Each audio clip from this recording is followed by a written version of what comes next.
Newton is famous, of course, for his theory of gravity, but he also worked on a wide variety of fields. This guy was a scientific freak. He worked on optics. He worked on all kinds of different things. He was today what we would call an alchemist. He spent a good deal of his time trying to figure out how to turn lead into gold. You know what's really amazing is we can actually do that today. We have the science. We can do that. They couldn't back in his day. This guy, the plague came through England one summer, and so they shut down his college, Oxford, you might have heard of it, where he was already the chair of the mathematics department at the age of 26. That means everybody else there was dumber than him at 26. Okay. We know this guy for all of his great things, but you know what I really love about the guy? When he was messing around with optics, everybody knows what a prism looks like, right? You shine a light into it, it breaks it up into its refractory points. If you've ever seen Dark Side of the Moon, you know exactly what this looks like. If you haven't, you need to listen to that album anyway. You know what? Newton wanted to make sure that his eyes weren't fooling himself when he saw that light break up. So you know what he did? He cut a slit in the corner of his eye and he pushed a mirror behind his eye to make sure that his eye was functioning properly. That sounds like some crazy shit, doesn't it? Who does that? That guy. We make him into a knight. And again, here's the thing. With history over time, we tend to wash out a lot of the really interesting details and make these guys into pictures and busts and a short description, don't we? If I can't tell you who this guy was in 5 words, I don't care. Do you want to be remembered in 5 words or less? Jacob, kind of hairy, likes black, shows up on time. Is that all you are? God, I guarantee that's not even close to who you are. How are you going to be remembered? And remember, history is not going to remember all the details. They're just going to remember the highlights. Hey, by the way, who lost the Super Bowl 4 years ago? Patriots. He says with a question. Anybody really remember, or is that just a good guess? Nobody remembers the losers, guys. Nobody even cares.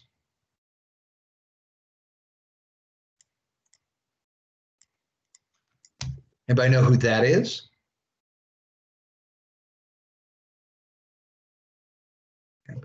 Oh, Tyler's got a guess going on here. Is Tyler my scientist in the class? I gotta have one of them.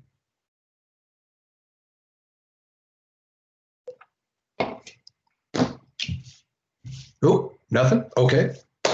That is Mary Cavendish.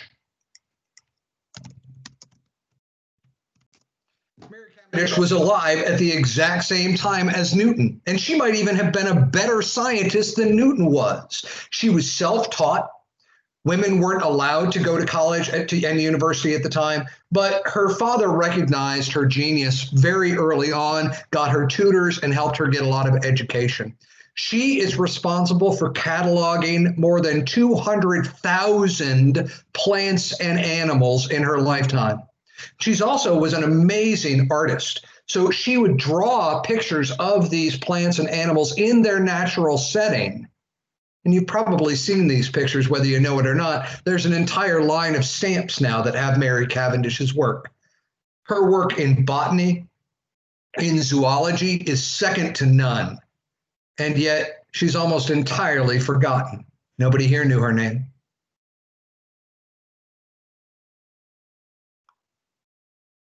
Anybody want to guess who that was?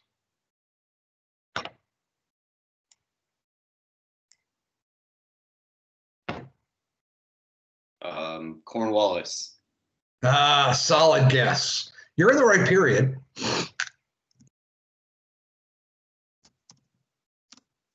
That is the Marquis de Sade. Now, Marquis is not a name, that's a title, a royal title. It's one of the lowest ones on the French kind of royal, who you are title. The Marquis de Sade was a political philosopher, a writer, an intellectual, a friend of Queen Elizabeth. But you know what he's remembered for? Being a kinky bastard.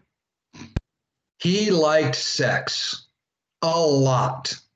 He liked to experiment with sex and sexuality in some really super freaky deaky ways.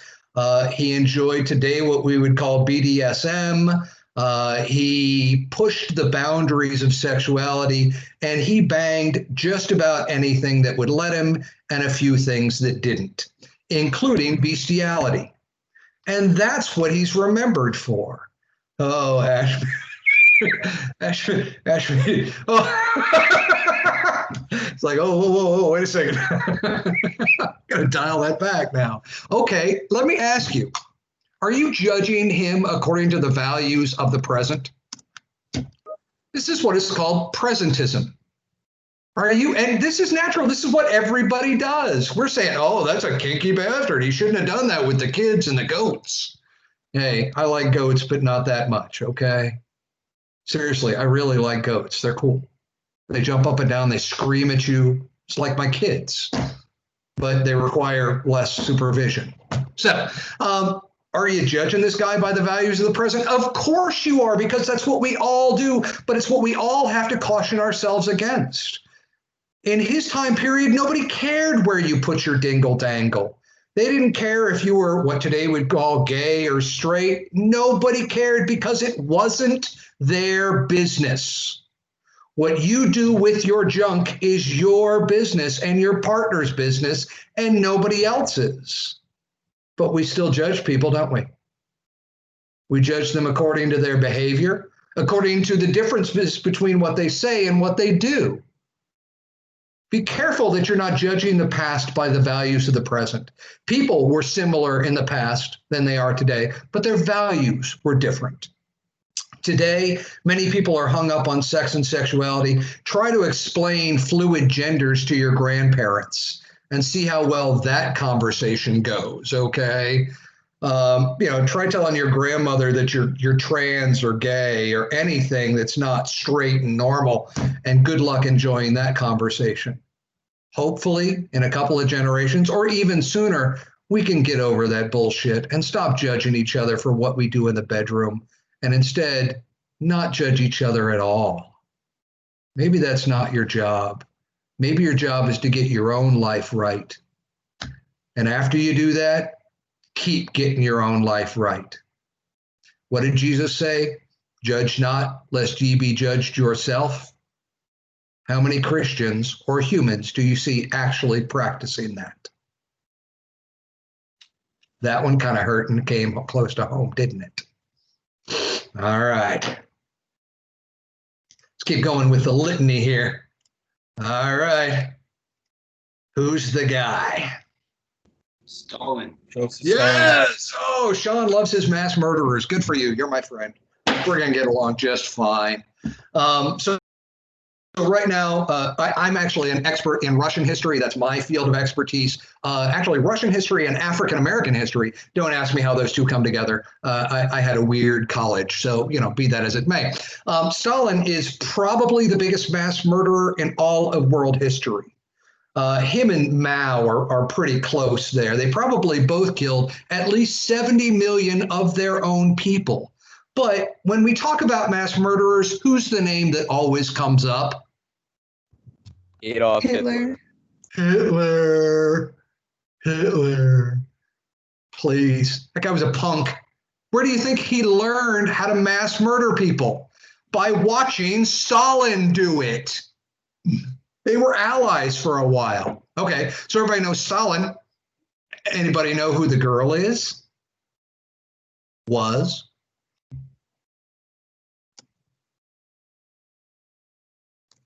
Vera Salzulich. Yes! Who's cheating again? Good for you. Well played. That is Vera Zasulich. Vera Zasulich was one of the great heroes of the early Soviet Union, but she actually lived before the USSR was brought into existence. Her brother was arrested by the Tsarist police. They tried him and executed him as a radical. Well, she was furious at this. So she went to the mayor's office in St. Petersburg. This was the capital of Russia at the time. And she waited for 3 days to get a meeting with this mayor. And when she finally got her meeting, she went in there, asked for the mayor to release her brother from jail. When he refused, she pulled out a gun and shot him in the face 7 times. And then she dropped the gun on the desk and surrendered. She's guilty of murder, right? Right. Taj, I'm getting this kind of, well, kinda. She pulled the trigger. She blew the guy away. But you know what? A jury of her peers refused to convict her. They were so sympathetic with her cause that even though she was caught literally red-handed with the gun, they would never convict her. And she will be made into a great hero of the Soviet Union, a hero of the people's struggle against power. Why do we remember one but not the other? Okay, couple more here. Who's on the left? Malcolm X. Please tell me you know. No, thank you. Don't have to cheat on that one. This probably one of the most controversial figures in the movement for African American equality. He was a radical, no doubt about it. He referred to Martin Luther King as an Uncle Tom. That's not a nice phrase. These two guys did not see eye to eye. And at first, Malcolm X is absolutely what we would call a racist. In his speeches, he referred to white people as the white devil. Every single white person was the devil. And we still hear this out of the Nation of Islam and Minister Farrakhan and his followers. I don't think that's healthy, but that's what some people want to believe. Famous, well-known man around the world. He will be assassinated by members of the Nation of Islam after he's driven out of the Nation of Islam. Anybody recognize the woman on the right?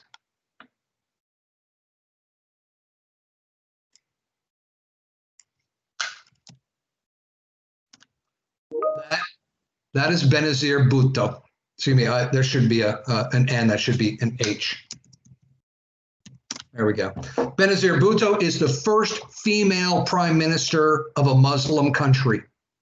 In the 1970s, 80s, and 90s, she was the second female prime minister in the world and the first one to head up a Muslim country. And she is one of the longest sitting prime ministers in the history of the world. And yet almost nobody remembers her. Who's that on the left? Bruce Lee. Of course. I grew up watching these movies, horribly dubbed. You got to look at these things. You know, their mouths move like 43 now. And then, I got you, is what they say. The terrible translation, awful stuff, but it's so funny to watch. Okay, who's the woman? And are you starting to see a theme here? That is the Empress Cixi. She was what's called a dowager empress. So she was in China and her husband was the emperor, and then her husband died. And so the son moves in, and now the mother is no longer the empress, is she?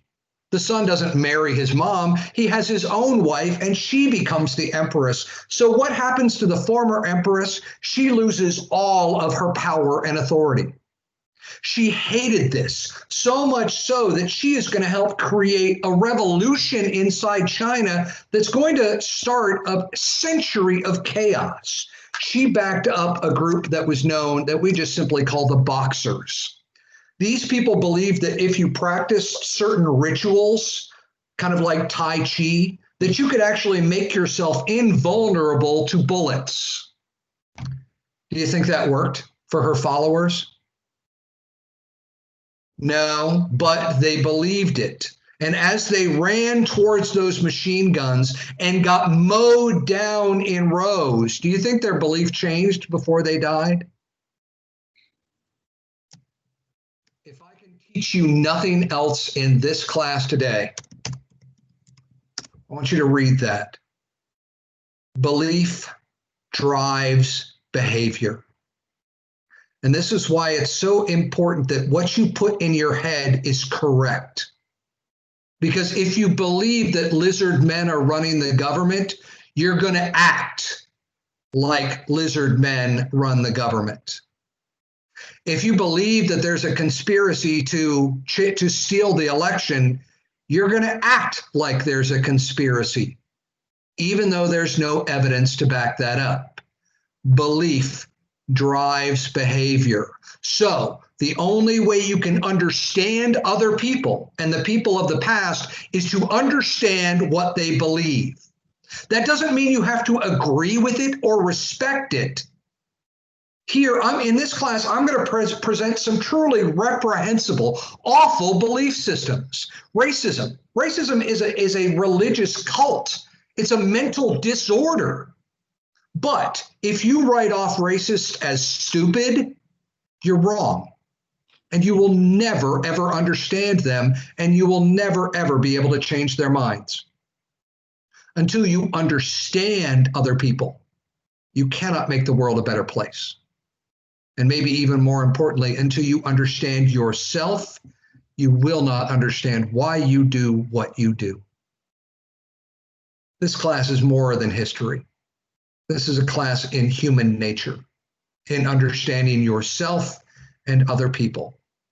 You guys can all, I don't know, everybody's here, you can Google image everything, right? But is that the same as understanding? Knowledge and understanding are two different things. Every one of you have met people who are book smart and street stupid, haven't you? I would rather you be both. One last one.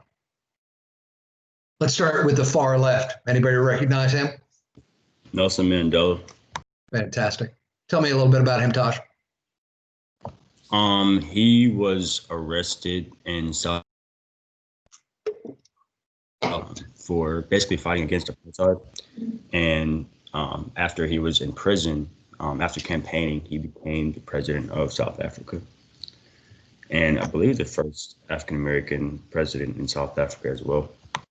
I wouldn't say African-American, the first Black African. He was never an American, but I get where you're going with that. Absolutely. But there's a couple things that you left out there. He wasn't arrested for opposing the government. He was arrested for planting bombs that killed civilians. Did anybody know that? This guy was not always a peace activist. After a while, he was a peace activist looking for equality for blacks in his home country, but he became frustrated with the peaceful approach of Dr. King, and he allowed himself to be led down that path. He organized and planted bombs in civilian centers and led to the death of 7 people, including a baby. Is that worthy of putting a man in jail? Do the ends justify the means? Racism is wrong, but does that justify you punching a racist? I've seen a lot of that on social media. Kick a Nazi, fuck up a fascist. Is that going to help the problem? Or isn't that just going to confirm to the racist and the fascist that they're right and you're wrong? 27 years. 27 years he spent in prison in which his guards abused him. They would urinate on his food and then hand it to him. And he learned to respond with love, with compassion, with understanding. What did Jesus say? When a man strikes you on one cheek, you turn the other cheek. But you know what? Most people think that means you just turn away. No, that means you offer the other cheek. Hit me again. And hit me again. And hit me again. How many times will you hold your hand while they strike you? How many times are you able to keep yourself from becoming just like them? That's hard to do, isn't it? Someone curses you, you want to curse back. Someone strikes you, especially as a man, you're supposed to hit them back. Is that how you're going to make the world a better place? It feels so good, though, doesn't it? Think about these. In the center, anybody recognize that one? Robert Mugabe. Exactly. Robert Mugabe would become the second African to become a president of an African country, and he would be one of the worst dictators in world history. He mass murdered his own people. He became a madman. There's a great film about this called The Last King of Scotland. Got Ewan McGregor, Obi-Wan, right? Brilliant movie, fantastic work. Forrest Whitaker plays Mugabe, a monster. And there he is standing at the UN demanding that the countries of the West be more peaceful while he mass murdered his own people. Last but not least, again, let's not forget about the women. Who's the woman in the corner? Madam C.J. Walker. Exactly. What's she known for? An American self-made billionaire or millionaire? She is the first Black millionaire in the United States. And she did that by selling beauty products, right? Yeah, makeup. Hot comb. You know what? Most of her beauty products were intended to make Black women look white. Her best-selling product was a skin bleacher. Her second best, a hair straightener. So she made millions by making Black women look like white women, by setting the standard of beauty as white. Now, today, she's celebrated. But if she was living today, would she be celebrated for doing the same thing? Absolutely not. Again, the values of the present are not the same as the values of the past. And if we judge her by the values of the present, then she's just another bad person in a long line of them who profited off of other people's suffering. And yet, others can see her as a woman who worked her ass off to become the first millionaire. Anybody know how she started her company and got the first money? She worked a 12-hour day, then she came home, she baked pies, and she would ride a bicycle door to door selling those pies to make enough money to start her business. There is good and bad in everyone, guys. None of us are just simple caricatures. Instead, we are part of a grand mosaic of an incredible story that stretches back for literally billions of years. Just think, what are the mathematical chances that you exist? That your parents found each other, that your grandparents, and so on, going all the way back, that one of them didn't get hung or have an accident or die in childbirth. The chances that you exist are astronomical. Literally impossible kind of odds, and yet you have defied all of those to exist. What are you doing with that gift? Are you just spending your days? Or are you thinking of a future in which you will be remembered and what you will be remembered for? Guys, history can be boring as hell. I guarantee you had some history class that just put you to sleep at some point, but I've never understood how that's possible because we have a grand story that we're going to tell, a story that involves every single one of us. This is my homework for you until next Wednesday when I see you again. What do you intend your impact to be? When your grandchildren look back, how do you want to be remembered? Will you just be another short obit in another paper? Or will you really be remembered? What do you want to be remembered for? All right. Thank you, everybody. Thank you for showing up, for participating. Great work today, even though, some of y'all, little borrowing of information from other sources, but we're good. I'm good with that. Please have a fantastic week. Don't forget, no class on Monday. Make sure by Friday you've gotten those 3 assignments done, the discussion board and the verify enrollment and academic integrity quiz, okay? Get those done, get them knocked out of the way, we're good. And make sure you're keeping up with the reading, because next week we only have 1 class, and I'm gonna try to get as much of that first lecture done as possible. So the better prepared you are, the better that's gonna go, okay? Otherwise, I hope y'all have a fantastic weekend. Be good. And everybody hold out for just a second. Let me double check the roll, make sure I got everybody on here. I want to make sure I'm giving everybody credit for showing up.